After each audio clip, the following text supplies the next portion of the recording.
Mga PUV sa Bicol Region na daipa nagpapakonsolidate. Nasa 15% na sana sigun sa LTFRB. Uya ang report ni Rosie Nieva.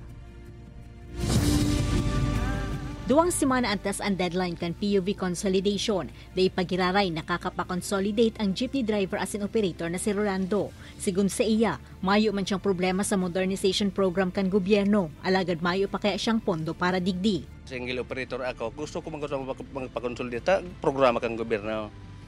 Kaya lang, ang pigahagad kang mga kooperatiba, dahil ko mang kayang ibayadan.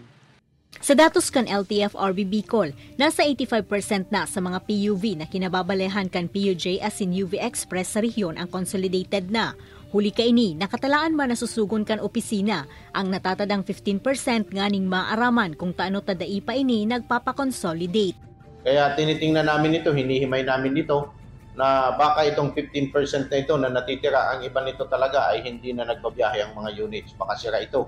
Sa ngunyan padagosan pangapudan kan LTFRB Bicol sa mga natatadang driver o operator na magpa-consolidate na antes mag-abot ang deadline sa Abril 30. In kasong dai makapakonsolidate ang natatadang 15% pagkatapos kan itinaong deadline, kansilado na ang prangkisa kan mga ini as in dai na pwedeng magbiyahe como PUV, huli ta konsideradong kolorum na ang mga ini.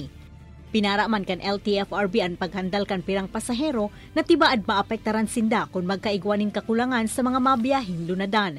Aminado man ang opisina na igwasindang na-identify na 35 areas of concern sa rehiyon na pigibuhan indanin maninigong aksyon. But I made already an action plan regarding this. Nakausap ko na rin po ang mga co-op na malapit sa ruta na ito na sila ang a-adapt kung sakali po na hanggang April 30 yung mga units or operators na nagbabiyahe sa ruta na ito ay hindi mag-consolidate. Kaibanan si Jovel Ubiso, Rosie Nieva, Balitang Bicolandia.